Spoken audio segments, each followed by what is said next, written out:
अस्सलाम वालेकुम dear students. आज के लेक्चर में हम एक इम्पॉर्टेंट कंजर्वेशन लॉ डिस्कस करेंगे, दैट इज़ प्रिंसिपल ऑफ या law of conservation of angular momentum. Law of conservation of angular momentum हमने ऑलरेडी पढ़ा है। Law of conservation of linear momentum, अगर आपको याद होगा लॉज ऑफ मोशन में, वहाँ पे हम क्या करते थे, F is equal to D P by D T. देखिए, कोई भी आइसोलेटेड सिस्टम ऑफ पार्टिकल्स अगर हमारे पास होगा, आइसोलेटेड है, तो उस पर एक्सटर्नल फोर्स कितना, ज़ीरो, तो उस सिस्टम का लीनियर मोमेंटम क्या रहता है, कांस्टेंट। ठीक है, तो यहाँ पे क्या करना है, फोर्स को रिप्लेस करना है टॉर्क से, ठीक है, और लीनियर मोमेंटम को रिप्लेस करना है एंगुलर मोमेंटम से। तो D L by D T, हम रिलेशन हमने ऑलरेडी डिराइव की है, D L upon D D. तो कोई भी अगर आइसोलेटेड सिस्टम होगा, उसका एंगुलर मोमेंटम भी क्या रहता है, constant. For an isolated system, अच्छा आइसोलेटेड सिस्टम जिस पे एक्सटर्नल टॉर्क कितना, ज़ीरो, ठीक है, ठीक है, tau external is zero, the angular momentum remains constant. या ऐसे भी कह सकते हैं, for a system on which external torque is zero, for a system on which external torque is zero, the angular momentum remains constant, ऐसे भी कह सकते हैं। तो we know that tau external, यहाँ टाउ अगर हम लिखेंगे खाली, tau is equal to D L by D T, ये रिलेशन हमें पता है, ठीक है। तो for isolated system, for isolated system tau external is zero, implies dl by dt is zero. तो डिफरेंशिएशन ऑफ या rate of change of angular momentum with respect to time is zero, implies L is constant, ठीक है। तो उस system का angular momentum constant रहेगा, ठीक है। और कल हमने रिलेशन डिराइव की है that L is equal to I omega, very important relation. Angular momentum is product of moment of inertia with angular velocity. तो अगर सिस्टम का एंगुलर मोमेंटम कांस्टेंट रखना है, यानी कि आइसोलेटेड सिस्टम है, तो एंगुलर मोमेंटम तो कांस्टेंट रहेगा। इसका मतलब अगर मोमेंट ऑफ इनर्शिया बढ़ गया तो ओमेगा कम होगा, ठीक है, एंड वाइस वर्सा, अगर मोमेंट ऑफ इनर्शिया कम हो गया तो ओमेगा बढ़ जाएगा, ठीक है। तो for an isolated system, if there is change in momentum inertia, there is change in angular velocity. If moment of inertia increases, angular velocity decreases. If angular velocity increases, moment of inertia decreases.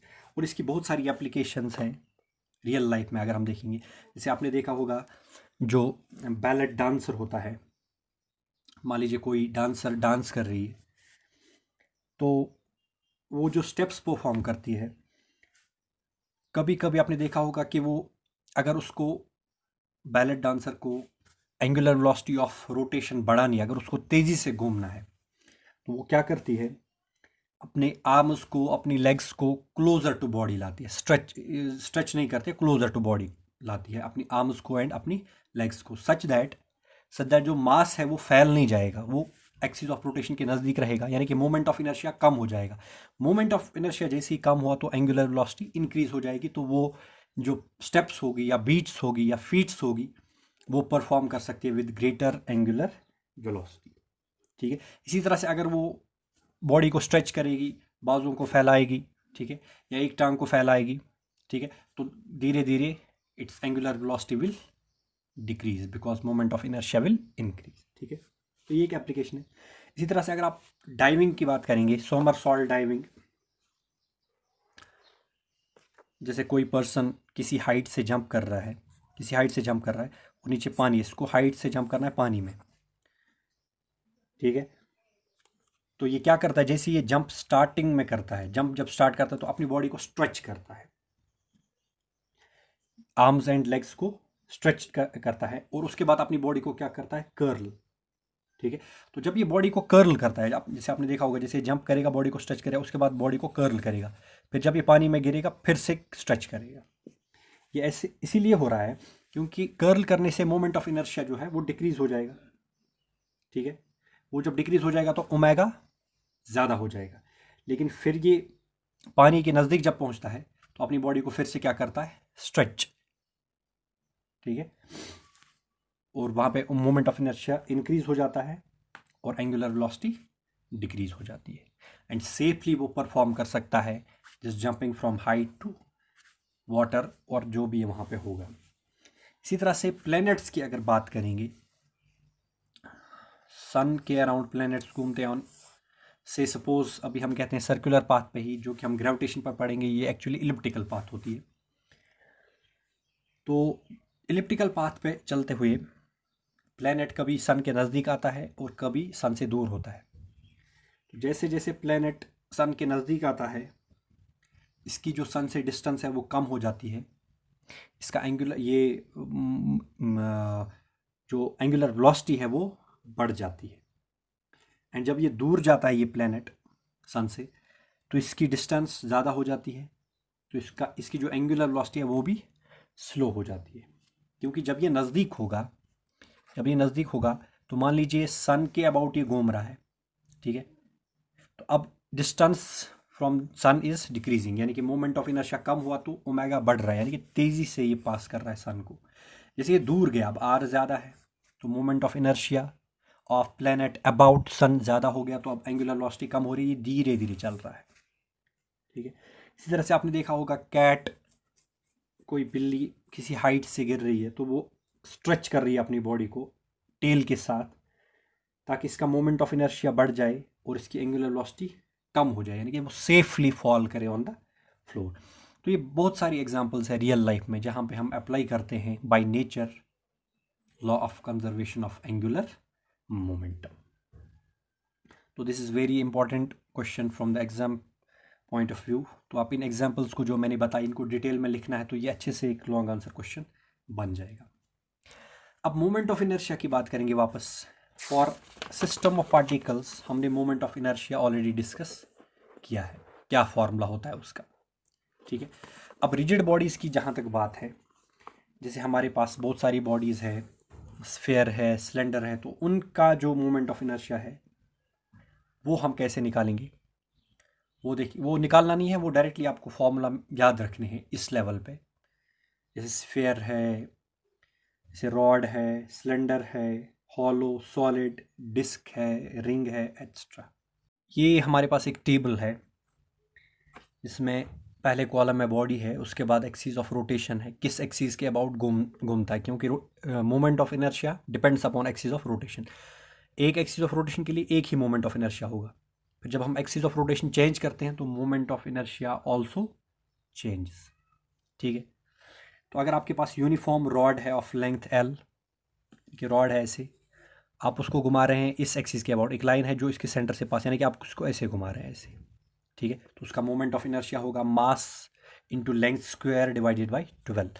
इसी तरह से अगर आपके पास है rectangular lamina है, plane lamina जिसके पास length है, breadth है, तो उसको point of intersection of diagonals के अबाउट, यानी कि आपके पास ये ऐसे रेक्टेंगल है, तो जहाँ पे उसका पॉइंट ऑफ इंटरसेक्शन होगा उसी के अबाउट अगर आप उसको घुमाओगे, रोटेशनल मोशन कराओगे, तो उसका मोमेंट ऑफ इनर्शिया होता है mass into length square plus breadth square upon 12। Uniform circular ring है, axis of rotation perpendicular to its plane है, पासिंग थ्रू सेंटर, तो मोमेंट ऑफ इनर्शिया कितना, mr स्क्वायर। डिस्क है तो half mr square. Hollow sphere है, diameter के about rotate कराओ तो 2/3 mr square along any diameter. Solid sphere है तो 2/5 mr स्क्वायर। हॉलो सिलेंडर है तो mr स्क्वायर, सॉलिड सिलेंडर है तो हाफ mr स्क्वायर। ये बात याद रखना, सॉलिड सिलेंडर का और रिंग का मोमेंट ऑफ इनर्शिया सेम होता है about same axis of rotation, ठीक है। सॉलिड सिलेंडर का और डिस्क का मोमेंट ऑफ इनर्शिया सेम होता है about same axis of rotation. तो ये वैल्यूज़ आपको याद रखने हैं और इमेजिन करना है कि कहाँ पे एक्सिस ऑफ रोटेशन कैसे है, ठीक है। अब अभी हम यहाँ पे दिखा नहीं सकते हैं, वो बोर्ड पे ही पॉसिबल होगा, तो मैं चाहता हूँ कि ये वैल्यूज़ आप याद रखो किस एक्सिस के अबाउट क्या होगा।